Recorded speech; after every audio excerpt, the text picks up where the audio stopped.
Hi, everyone. Welcome. Thank you so much for coming today. So excited to have Jhanelle here. So today's Let's Talk is on burnout and tips for coping when you just can't quit. For those new to Community of Seven, there is one singular purpose of these Let's Talk calls, and it's to create an environment where you come as you authentically are, where you're accepted, and where you can have conversations with other purpose-led leaders to talk about what matters most to you.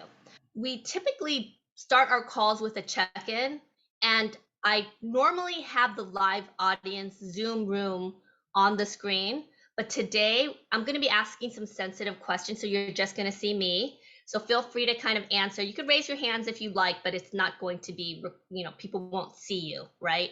Just because I'm going to be asking some sensitive work kind of questions. So you can maybe just answer this in your head. For those who are kind of on the live stream, you can type the answer in the comments, or if you want to keep it personal, you don't have to answer as well. So you could just do yes, no. So first question, answer this in your head, or you can raise both hands if you'd like, but we're not in a grid. Have you found yourself to be increasingly critical or cynical about your job? Do you have feelings of dread about going to work? Do you find it difficult to stay productive and focused on your job?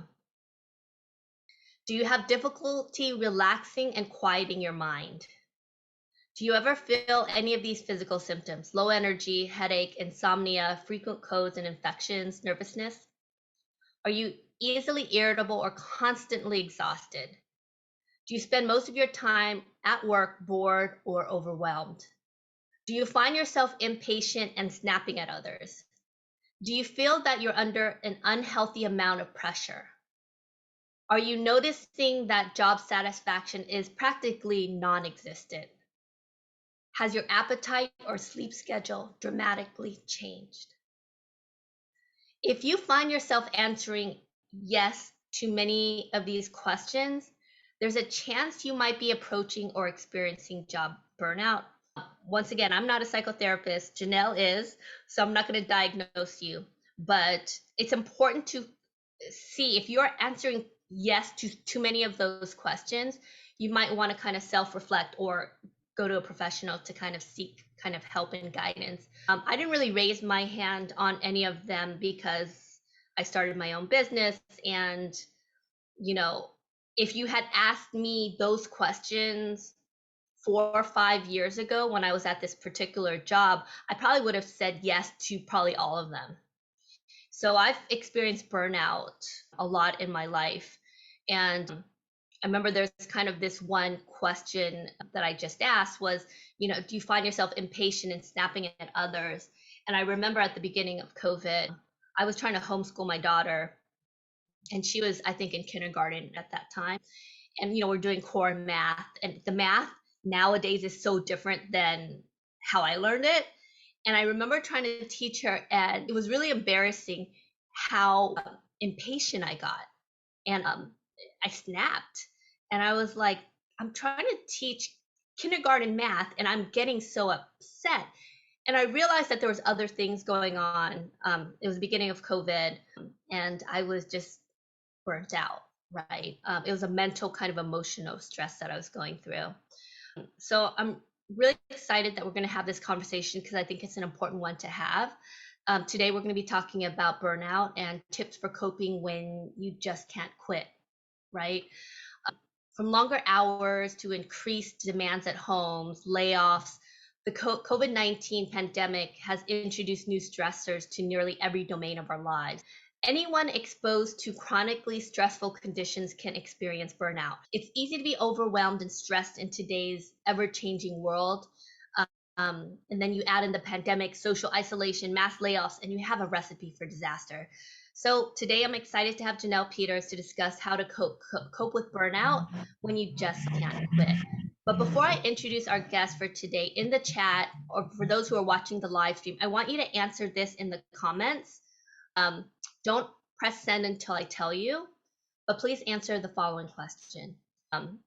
For those who've experienced burnout at any time in their life, what was the main cause of the burnout for you? So I want you to type that into the chat right now. And I'm going to count down and press send at the same time. 5, 4, 3, 2, 1. Press send. Work. My reaction to what was going on. Trying to be too much to everyone. Crazy bosses. I hear you. Amen on that. Horrible bosses. Excessive responsibility at work. A micromanager. I see the through line that a lot of it has to do with bad bosses, toxic bosses, no work-life balance. Yes.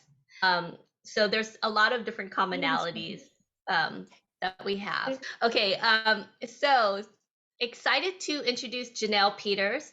She's a registered psychotherapist and mental health clinician with the Toronto Raptors. She also serves as a corporate mental health consultant, a keynote speaker, and mental health workshop facilitator.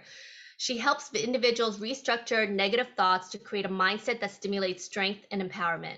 Over the years, she has worked with individuals from diverse populations and socioeconomic backgrounds, helping them uncover negative patterns and behaviors that make life challenging to navigate. Her person-centered approach focuses on the needs of the individual while creating a safe and open environment. From being the current mental health clinician for the Toronto Raptors to working with various grassroots communities, she understands the uniqueness of each and ensures the process is reflective of their needs. She believes that effective communication can result in better business results for teams and organizations. So drum roll, please welcome Jhanelle Peters. Hi, Jhanelle. Hello, everyone. Hi. Hello. Now, so thank you so much for coming, Jhanelle.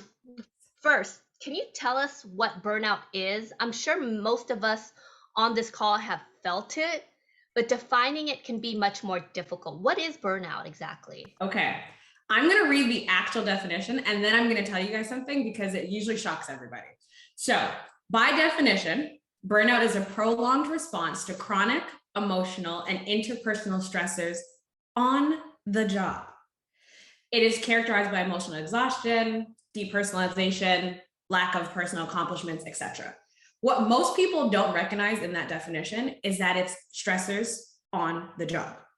Now, what that means is by definition, burnout is something that you experience in a workplace environment. However, we all know well enough that burnout doesn't just happen at work and stay at work.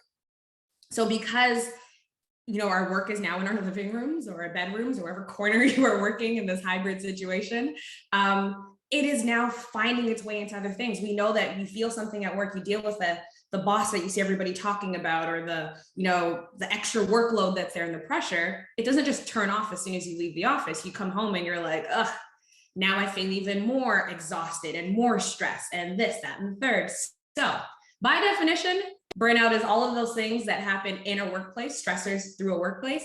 But we all know as human beings that it finds its way and seeps its way into almost every other aspect of our life. And that is why it's so important for us to have this conversation today. So what exactly triggers burnout? Because I've also noticed that sometimes the same situation, the same asshole boss, 1 year I can deal with.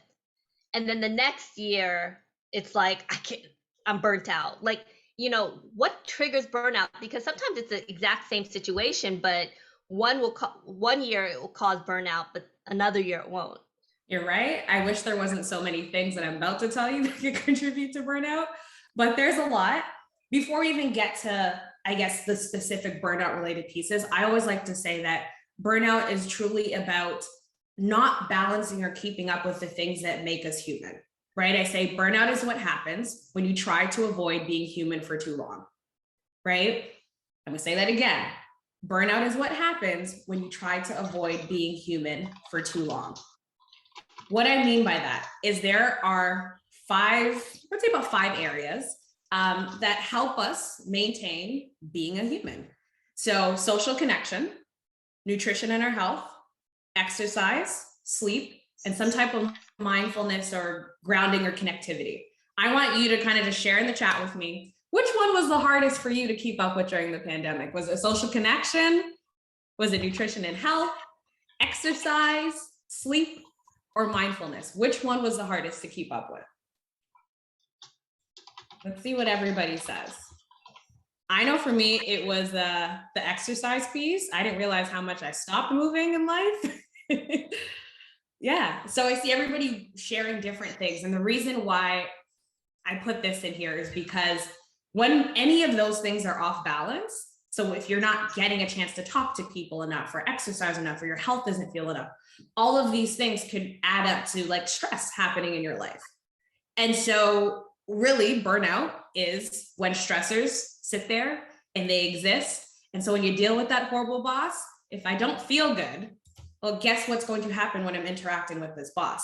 It's going to be intensified. It's going to feel worse. So I want you to also remember the human aspect of it. And like I said, that human piece, those 5 components are really important. And then on the job, if we bring it into what happens in the workplace, the biggest things that actually come up are workload for people not, feeling like they can handle their workload. I don't know how many of you have experienced this, but I could put my hand up 7 times, but like other people's sense of urgency. You ever have something and it's like, oh, I'm great. My day, I got my calendar ready to go. I feel good. And then all of a sudden somebody's like, Jhanelle, I need this yesterday. You're like, but I didn't need it yesterday. I'm good. Like, why? Now you take on their sense of urgency. So your workload gets bigger.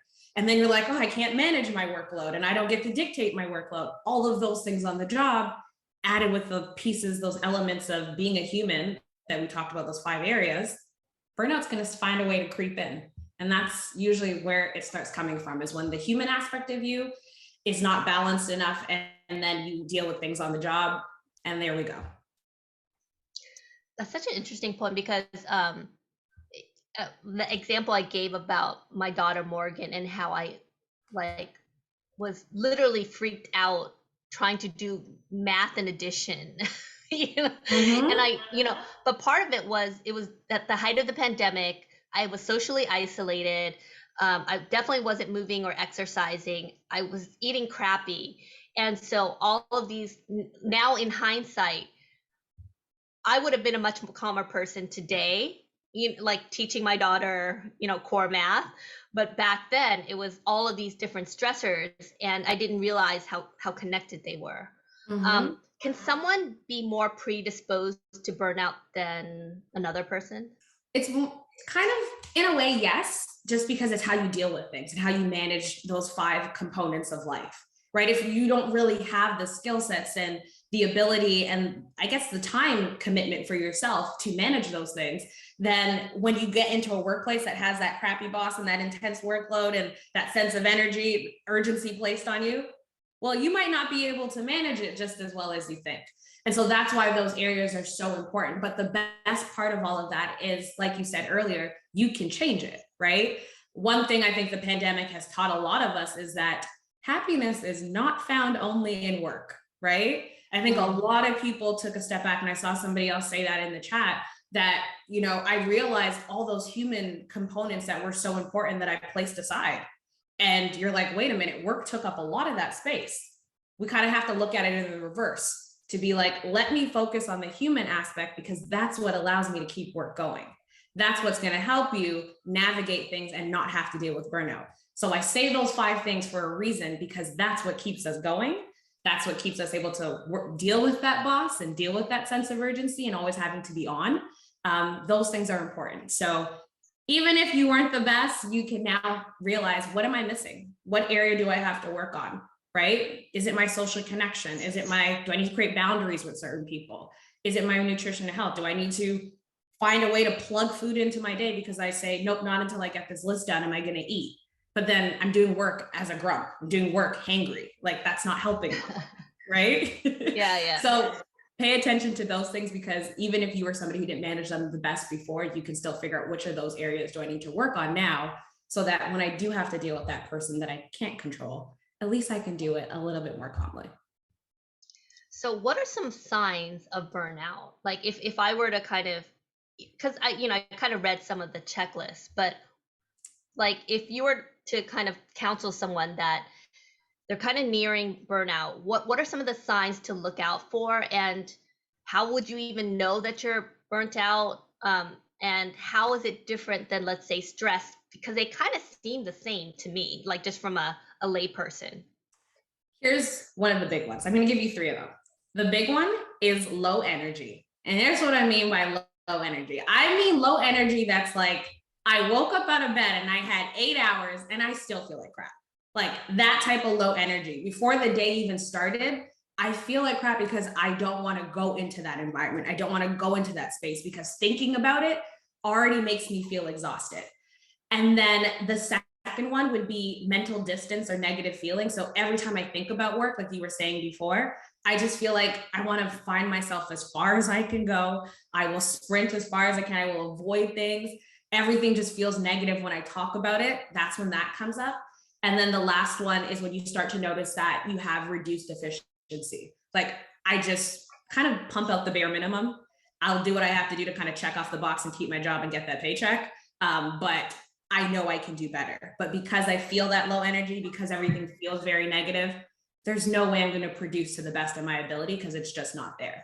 So those are the three things I tell people to look out for as signs of burnout kind of creeping its way in. That's what happens when those stressors. So when you don't have something eliminating those stressors, that's what happens. Burnout really is when our stressors get to its peak, they don't have something to eliminate it. And it kind of goes to that. Again, the three things I see somebody say in the chat: low energy, mental distance or negative feelings, and reduced efficiency. So let's say you check off all three. What do you do about it, and why is it important to deal with burnout? Like, why can't I just like kind of, the old me would have just like, well, I'm just going to kind of ride through and hopefully this will pass. Like, why is it important to deal with burnout? Ooh, great question. I would say it's super important to deal with it because when you don't deal with burnout, you go through, what people don't know actually is that there's like 5 stages of burnout. I'm going to pull them up just so I get them very, very much right. There's 5 stages, and a lot of people don't recognize that there's 5 stages of burnout. So the first one, many of you could probably relate to this, is subtle dissatisfaction. That's the first stage. And what I mean by that is, have you ever kind of told yourself like, you know what, this is life. It's okay. Everybody has hard days and this is a busy season, and that's normal. So you kind of just brush it off. It's like subtle. It's just, that's what it is. Then it goes to the second stage, which is subconscious disregard. And you start going, you know what? I'm just tired. That's all it is. It's not any of the other things that Jhanelle mentioned. It's not the social connection, the nutrition and the stuff. It's, I just need to sleep. But like I said, you sleep and you wake up and you still feel like crap, right? So you're like, okay. Then the next stage comes around, and that's conscious numbing. I'm a recovering burnout person, okay? I was this person. I would like consciously numb things. And what I would do by that would be like, I'm just going to have a glass of wine. I'm just going to go eat something. I'll feel better. And let me just sit and binge Netflix and things will be okay. Even though your body is telling you we're not okay. And then your body goes, oh, Jhanelle, you don't want to listen to me. I'm giving you a headache. I'm showing up in your stomach. I'm doing all these things. And you keep ignoring all the signs that it's giving you. And then it goes to anxious exhaustion. And this is where it starts speaking to you louder and louder, where the headache becomes a migraine. That little bellyache becomes like this constant indigestion, like gross feeling. And then it goes to the stage what a lot of people think burnout is, which is the full blown, my body shuts down. You get really sick, for a lot of people that get really sick, their body shuts down and they can't really go forward and do anything. I'll tell you guys a story about how it shows up for me. I guess during the pandemic, I was like, well, everybody needs help. I have to be on. I have to be able to support everyone. And for a lot of you probably in here, I think a lot of high performing individuals, a lot of people in corporate spaces, they can keep working, right? And you're like, my body can tolerate a high level of stress. And so you keep going with that high level of stress, and it doesn't feel like anything's happening, and you're ignoring those signs, the anxious, the conscious numbing, the subconscious disregard, all that stuff.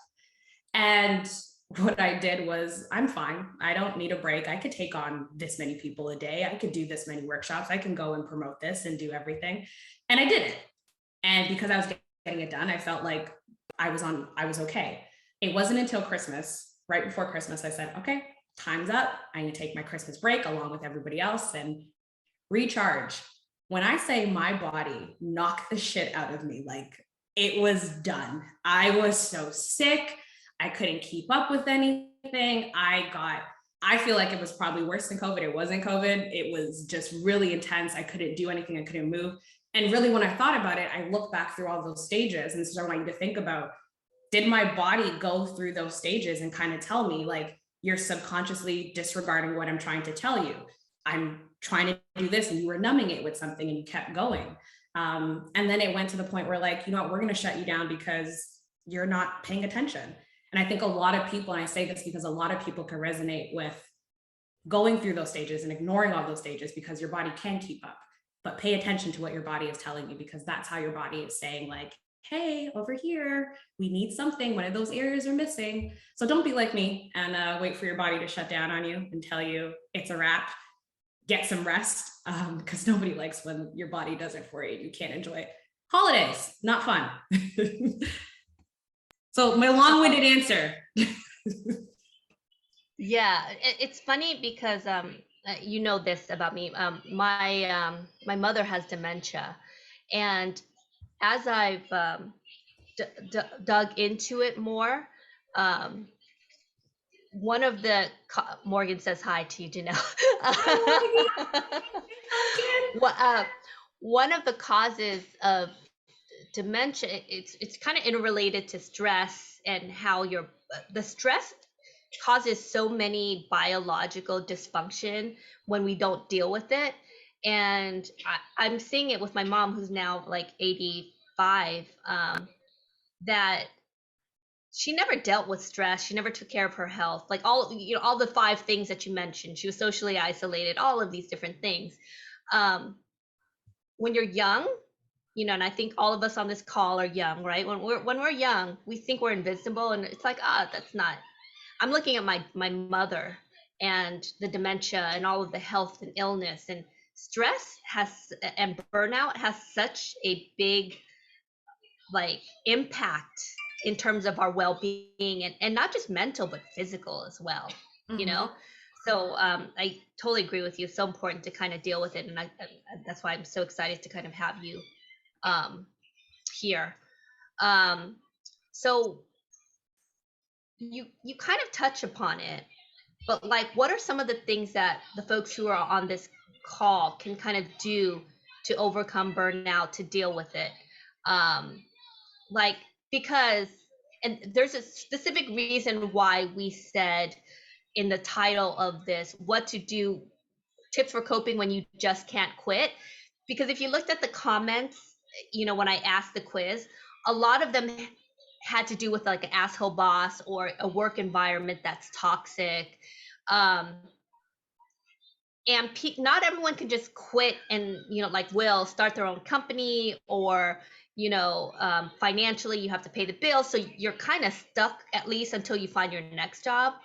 What can you do to help with burnout if you can't quit? A few things. I'd say the first thing is figure out which one of those areas you need to prioritize for yourself. And controlling your time is so important, because that's what's going to allow you to fit those things in. What I mean by that is, you'll see that so many of us are so used to being like, I have to fit everything else in, and then I'll give myself what's left. Plan your day with you first in mind, right? You don't have to be that morning person that puts it in the very beginning, but maybe you're somebody that knows at this point in my day is where this is where my body starts to kind of slow down. That's where I'm going to plan in maybe eating something or going for a walk. Book you into your day first, and then let everything go around it. And it's not easy, but it will make such a big difference, so that you can deal with the things that are going to come your way throughout your day that you cannot deal with. So that's one. The other thing I will always say is please, please, please utilize your personal days, your sick days, your vacation days. All of those things are there for a reason, right? You don't have to earn rest. You need rest, right? You don't earn it. You need it. You need it in order to keep going. So prioritize those things and prioritize you, so you can find a way to put those areas of wellness back in. And then one other thing that's really important is think about the boundaries that you need to set for yourself, whether that's with certain people, whether that's with spaces, What boundary do I need to set? Because I notice that I am getting stressed out and agitated every time this is crossed. Look inward and be like, do I kind of allow people? Because sometimes it's us, right? Do I allow people to keep walking over that boundary? Do I not communicate with people that I need that boundary to exist? That could be as simple as, hey, if you are going to book a meeting for me, please let me know this much in advance if possible, so that I can find a way to like prioritize things and fit them in. I know a lot of people who are like, I really don't say anything. I just show up to everything. And then I feel so burnt out and stressed because I showed up to everything and I didn't have time to do any of the work that I had to do. Right. So those are some of the key things that I usually give people. And then especially when it comes to taking on workload, you figure out, what do I need to prioritize? You figure out, where can I actually fit something? Other people will not know that you have reached your capacity if you do not let them know that, hey, not that I can't do it, but it's going to be here or then or this period. So being able to communicate ties hand in hand with those boundaries, because that's going to help you eliminate a lot of the stressors that we see that are prolonged that lead to burnout. So I hope that helps somebody. I think that was really helpful, but I really love your idea of like kind of adding things to your calendar. So whether it's like exercise or walks or health. Because I remember, at the beginning of the pandemic, this is when I was still at Fortune, because everything was moved online, I literally had meetings from 7 in the morning till 6 p.m. And it was back to back to back to back. And I couldn't even go to the bathroom, let alone have lunch, right? And that's still the case today for a lot of people, right? Now that I have my own business, I have the other method, which is I just try to have the least amount of meetings as possible. But I think you also have to kind of know kind of how you mentally, like as an introvert, I don't like having a lot of meetings, and having conversations are really draining for me. So even for the folks who are on this call, if you can kind of block out time in your calendar, but also schedule in, just like you would schedule in a meeting, schedule time for health, right? Walks, talks, all that good stuff. Can I give one more? There's one more Yes. that's actually really helpful. More if you can. Yes. One more is workload management. So what I mean by this, how many of you would just put a yes in the chat if you are a list or task person? You have it written out from for each item of the day that you have to do. Okay, I feel like there's going to be a lot of yeses in here.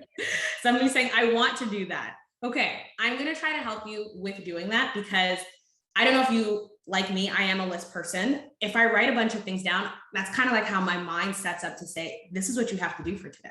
You are not done until this list is done.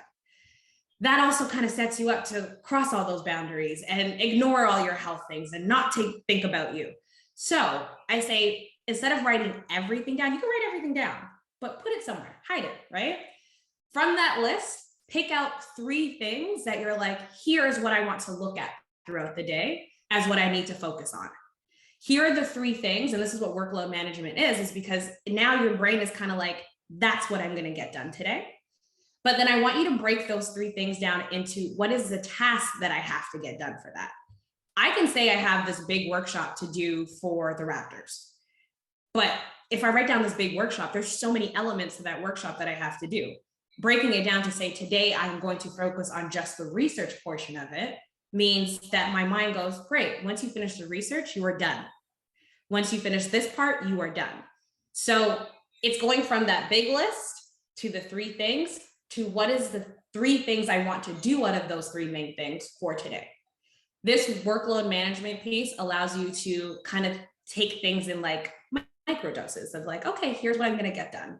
It doesn't feel so overwhelming when you're trying to shift from an area of burnout, because that list, especially if you are in a place or approaching any of those stages, can make you feel like it's never going to end. And the truth is, the list doesn't end.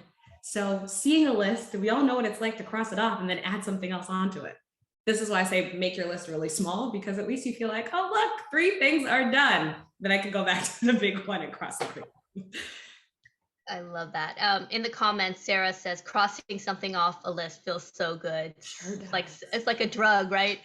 Right? I'm going to be asking I'm going to ask one more question to Jhanelle, and then I'm going to open it up for questions from our live Zoom audience. So if you have any questions, start thinking and let me know in the comments. I'm going to read some of the comments as well. Deanne Vendyte says the Eisenhower matrix can help. Ruthless prioritization with time management. So kind of like prioritizing urgent, important, etc. Jason Springer says boundaries are huge. Good stuff. And David, if you're feeling depressed, your body is asking for deep rest. Totally agree with that. So last question before I open it up to the audience.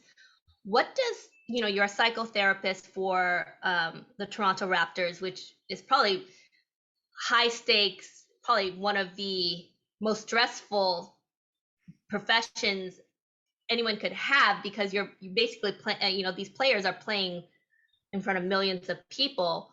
What does therapy for burnout look like? Is it, because you kind of mentioned some of the things that you can kind of deal with when someone goes to you, Jhanelle Peters, psychotherapist. What does therapy look like? So for burnout, it's really focusing on which area are you lacking, right? Like when I said those 5 areas that are there, really we're starting there, because one of those things are not being upheld and are leading you to feel stressed out. So the person that said my boss, it's that social piece, right? Something about there is really distracting. Maybe how he or she or they might be making you feel is now, meaning that because of that, when I come home, I don't want to talk to anybody. Because of that, I don't, take care of what I'm eating every day. So we kind of go back to be like, which area of wellness is missing for you, right? Which area of wellness do we need to start putting a priority on? And you can do this right now for yourself to think about which area am I missing? Which area do I need to do some work in? And is one of those areas going to help me with what I'm dealing with burnout? And then the other thing is that we take small steps towards making a change. We don't do everything at once. It is not a big overhaul. It is small steps into what is it that I need to focus on? What is it that I need to start changing in order for me to feel like I have more autonomy and control? Because burnout really makes you feel like I have no control over anything. It feels like, here we go again, and I just have to deal with it. So we go back in gaining control, starting with those 5 areas, and then go into what do we have to tweak and change so that we can actually try it in the workplace setting, or try it on the court, or try it wherever else. That's really kind of how we go about it. So Jhanelle, Margaret asked if you can repeat the 5 areas again, and I'm actually going to type it in the comments so people have it. Perfect. So social connection / health, exercise, sleep, and then any form of mindfulness or grounding, whatever it is you use for yourself, whether that's spiritual, etc. Any of those things. So those are the areas. Why those 5? Like, are those kind of like just considered the most important kind of like? So those 5 things are what actually make up wellness. So the whole idea of wellness are made by combining those 5 things. And so study and research has shown what one of those areas are missing, our body starts to feel kind of off, and then stress starts to creep in. And so that's why you go all the way back. So burnout's kind of like down here. And so when I usually show the image, it's like burnout's down here. And then here we have stress. And then here we have wellness. So the stress only exists if an area of wellness is missing. If we leave the stress and we don't insert aspects of self-care, like we're talking about, those boundaries, taking time out for yourself and the rest, that stress then leads to burnout. So that's kind of what the equation looks like. It's those areas, not taking care of those areas leads to stress, stress staying here, not getting anything done with it, not breaking it down leads to burnout. That's the equation.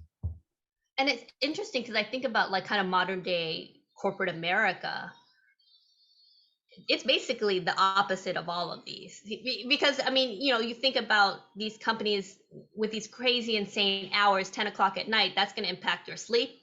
You're not going to get any exercise. Like I talk to executives all the day, and it's those 5 things are what's missing, because they're so absorbed into getting that next title, getting that next pay raise, or that toxic manager that they have. And it's like there's no social connection, there's no nutrition, there's no exercise, there's no sleep, there's no mindfulness.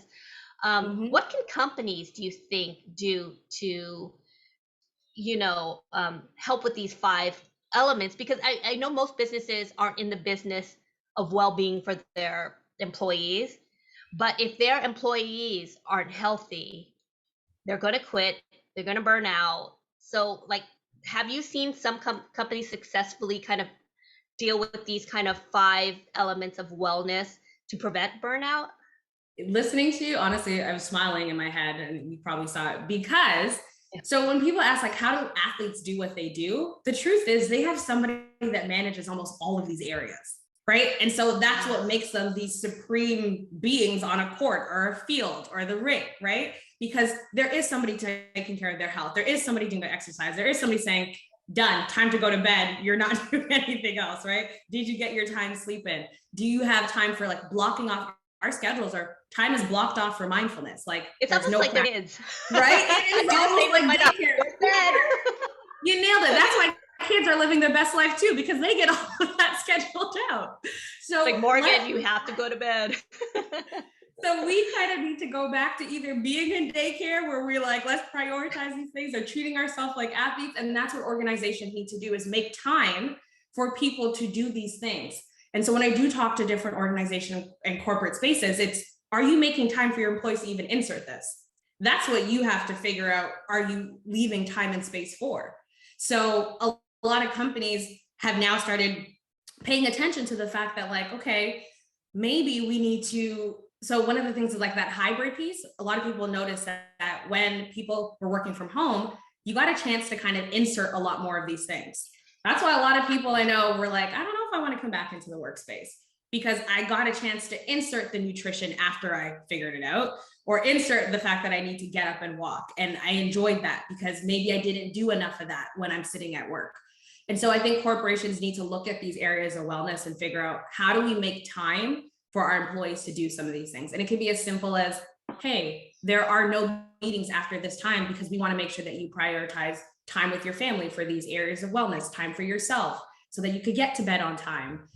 Looking at workloads, one of the other things I always share with organizations is it very clear what the agenda is for everybody? Does everybody understand what they are supposed to be doing? Because if you have a group of employees that are confused, I guarantee one of those areas are lacking because they're like, I can't focus on that because I don't know what to do over here.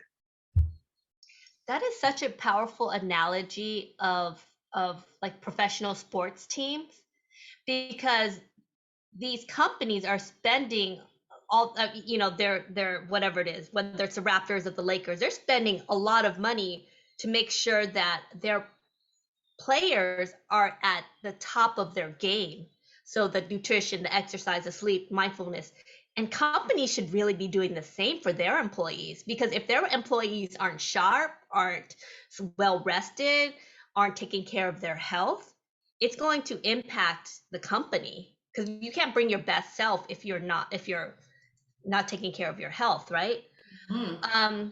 Some quote. So I'm going to be opening it up to questions soon. I'm going to read some comments. David Hansen, ultimately companies would do well to support work-life balance. AG, I banned the mobile phone and devices from the bedroom. That's actually a genius idea. As I caught myself checking emails nonstop, I started to read books again. I remember at the beginning of the pandemic, I would wake up in the middle of the night, go on my phone, and then start reading about all the death and destruction in New York. And I was like, I can't. And I was wondering why I was depressed. RT, companies feel like they own you 100% of your time. Yvonne, do you want to unmute and ask your question, or do you want me to ask it for you? Yvonne? Hi, Lan. Sure, I can unmute and ask. So if you've experienced multiple burnout periods, I've had 3. I'm currently recovering from my 3rd one.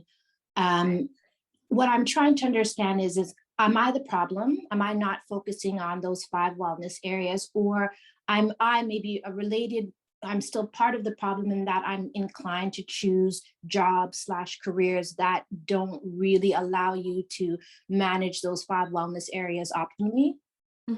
That's a great question. I would say you kind of have to think about both, right? Am I focusing on those areas? What piece do I need to kind of take more?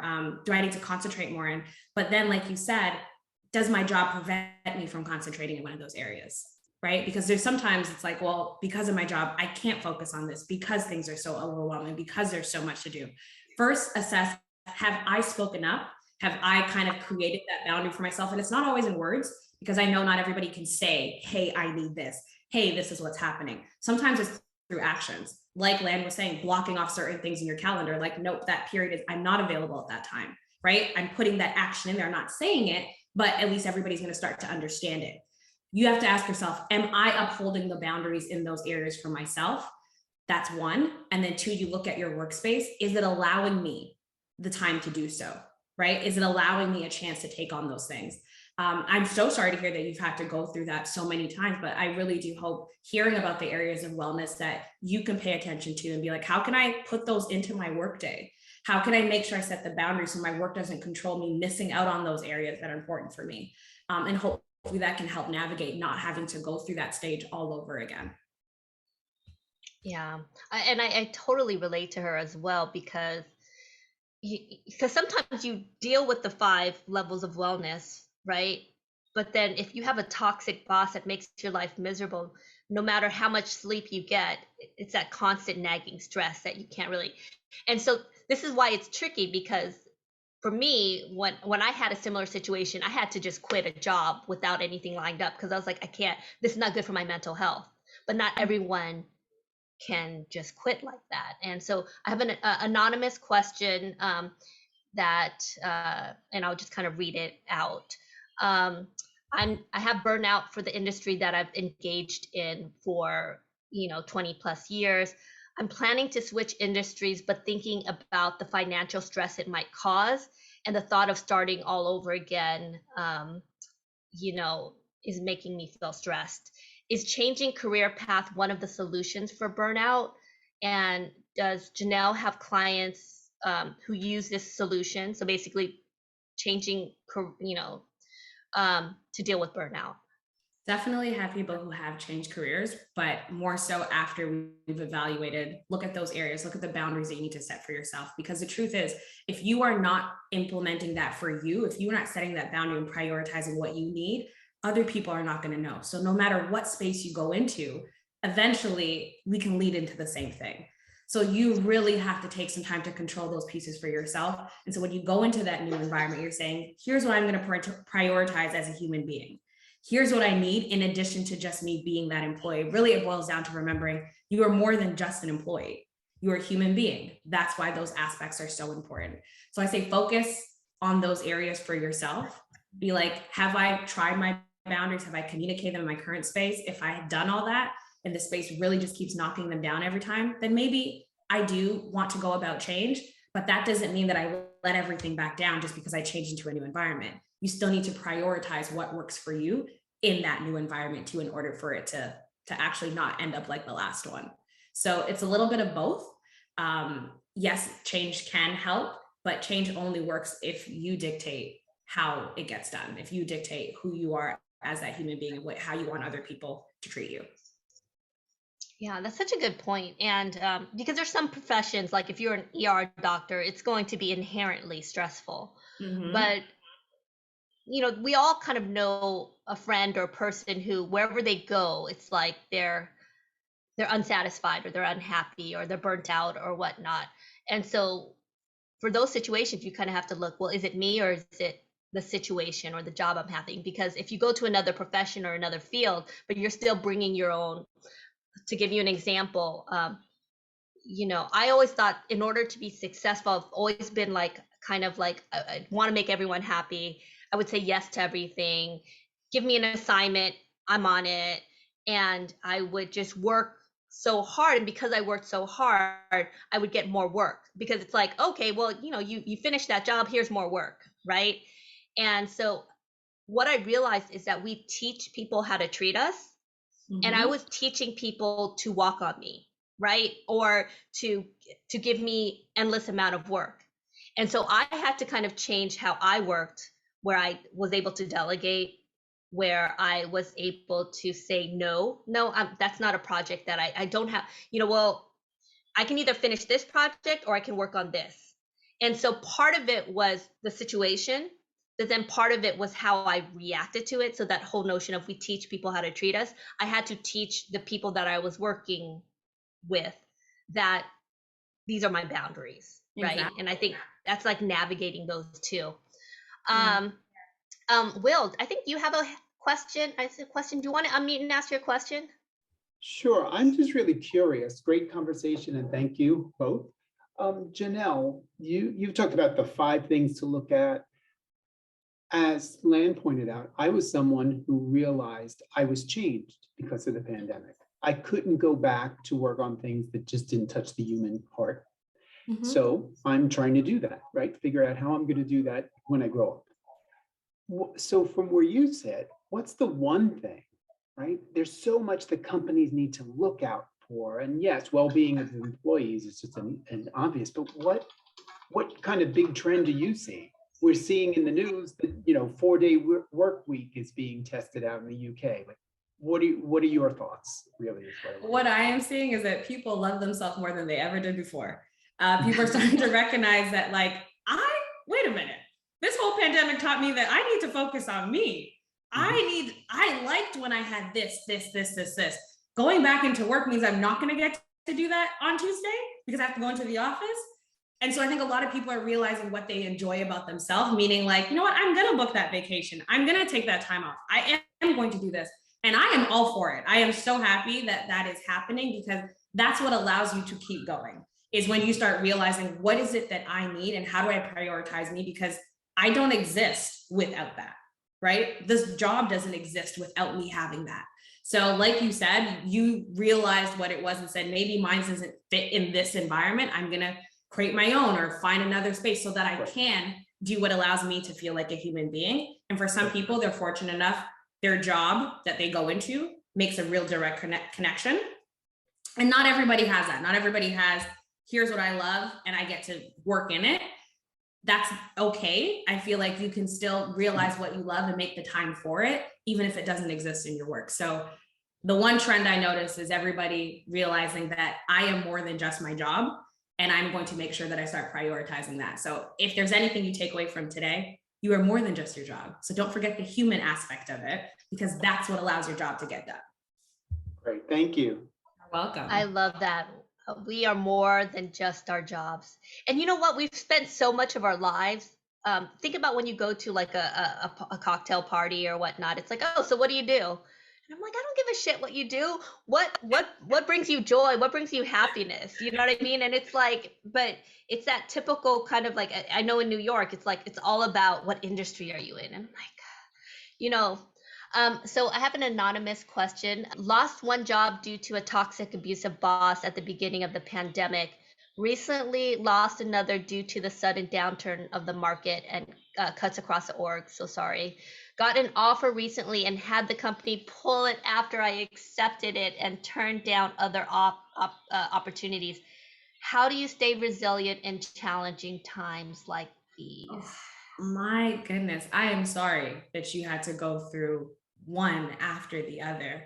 And I would say that it is okay if you want to take a bit of a break from going from one after the other. I think sometimes we need to allow ourselves that space to be like, you know what? There's a reason I feel like this. There's a reason why this is hard. And then after you give yourself that time to sit with these emotions are connected to something, it makes sense. Actually, before I even go forward, is I think a lot of times we could tell ourselves like, but I have to keep going. Yes, we will get there. But the truth is it hurts because nobody likes disappointment. Nobody likes not getting a job. So allow yourself to be like, my feeling is connected to not getting a job. I'm allowed to feel this. There's nothing wrong with me. So that's one, because I think we feel like, oh, why do I feel like this? I have to push it aside. I have to get rid of it. No, you're allowed to feel it. Two, I would then say, figure out what do I have to do in order to keep, what is it that's around me that reminds me I am still a resilient person? What is it around me that reminds me that I can still keep going and I am more than just this job? I have a client, I'll share this with you, who literally took some time off of work because they're like, I felt like not getting jobs over and over again made me feel like this is all I am. This is all that's there for me. And they took some time to focus on those other areas. They were fortunate enough to be able to do so. And they realized, you know what? I don't spend time enough with my family. I don't spend time with me. And I'm such a good sister. I am such a good this, and found other areas for themselves to be really proud in. And then they went back into job searching, because they're like, now I feel good again. Now I remember that I'm more than just this job. And if disappointment comes and I don't get it, it's okay, because there's still more to me than just this. I agree with you, Lan. Like, it's hard when the first thing you hear is, what do you do? What industry do you work in? So it makes you feel like I have to make sure I have something, because that's how people are going to define me. I want to challenge you to look at the other areas in your life that you are amazing at, that you have not said, somebody has not said no to you, right? That you are excelling in all the time. And don't forget to focus on those pieces and use that to help you with looking for jobs in the future. Love that. To add to that, the business or company will always take care of itself. That you need to choose yourself. And this was a big lesson that she had to learn after a pandemic layoff, even though 2020 was their best revenue years. How many of us on this call, this is a rhetorical question, have given your all to a company and you realize you're just a line item? I think the pandemic has made all of us kind of realize it's like, some of these companies don't care about us. And so you have to take care of your wellness. You need to take care of your health. You can't just be, I was the type of person who would, be at the office till 10, 11 o'clock at night. And my big aha moment was, I was saying my family and my husband and my daughter were the most important things to me, but I barely saw them because I was commuting, 3 hours a day, and I was getting home at 10 o'clock at night. Right. And so I think a lot of us have to kind of like start questioning some of these things and take care of our health. So Jhanelle, of those 5 indicators of kind of wellness, what is they're all important, but if you had to start with one, what would you do it? And if you could rank order, or like I guess it's different, based on the person and the situation, but is there one that's more important than the other in terms of tackling? I would say for me, just the way I work with individuals, is the social connection piece is huge. And what I mean by that is, especially if we're in environments that make us feel like shit, it's so nice to be able to go somewhere else where, I feel amazing, right? Yeah. Whether that's, the social connection, it doesn't always have to be in person. Sometimes it's like, I could, log on remotely and talk to my grandma because she makes me feel so warm and so nice. Like, whatever that might be for yourself, that allows you to be like, okay, I could put the day over here and this is another space. So I would say the social connection one is huge, because once you feel good, and sometimes we need a boost from somebody else to allow us to feel that way, you can be like, you know what? Grandma's right. I'm going to go eat something healthy today. I'm going to go walk for a walk. I'm going to make sure I go to bed. Whoever that person is for you, that to me is huge, to make sure that you have someone or a space that makes you feel connected outside of the workspace that makes you feel like, when is this going to end? So I would say start there. I love that. And I totally agree with you. So that's one of the reasons I actually started Community of 7. And I started actually these Let's Talk calls at the height of the pandemic, because it was me and Meeta Malik. A lot of you guys know she's come on a few times, but we were literally going crazy. We were depressed and we were homeschooling our kids. It was the height of the pandemic and we were burnt out. And I was like, I don't know what to do. And so she was like, well, let's get some women. And initially, Let's Talk was all women. And we just had all these women executives come and we talked about what we were going through. So we were kind of building the community. And what I always tell people is, and I know it's easier said than done, especially for people who are introverts or have social anxiety. If you don't have a community, build your community. And so with Community of 7, if you follow the LinkedIns, if you go on our LinkedIn page, if you connect with our speakers, you've built your community. But part of it is you keep on showing up, right? And you keep on having these conversations and these dialogues. And that's kind of how change happens. So I guess we're kind of wrapping up. Tell us how we can help you, how the folks on this community can support what you're doing. I put your LinkedIn page, so follow Jhanelle on LinkedIn and also your website. How else can we help? I think that's great. If you are somebody that likes Twitter or Instagram, I will drop little reminders So you can go on the website and it will be on there, the Twitter and Instagram link. And I will remind you of things of how to focus on those areas. I'll be like, hey, don't forget this. Here's your quote for today. So if you need the community for yourself to expand, I am more than happy to be a part of it. Let me remind you on social media, on LinkedIn, wherever, to be like, don't forget this piece. Here's a part of the human being that you need to remember throughout the day. So if you need your reminder. And then follow you on Twitter. Can you put your Twitter account? Because Sure. Jhanelle has the best Twitter account where she kind of gives these small little tips and tricks and stuff like that. Are you on TikTok too? I don't use it as much. I feel like I need to hurry up and get on there. Yeah, I know. I'm Gen X. I'm trying to figure it out. Do you think we have time to answer one question? Because it was one slipped in, and I think it's kind of important. I want to answer this. Hold on, give me 1 second. Ooh. So I think this is going to be anonymous because it's kind of personal. I was a former burnout victim, and now I have post-traumatic stress disorder. With some job offers coming in, I am so freaked with a boss being the same, and I was wondering if there's any tips on how to deal with this. So basically, they had burnout victim. Yeah. You know what are the things that you need in order for you to feel stable in a work environment. When you go into an interview process, I always say, ask those questions.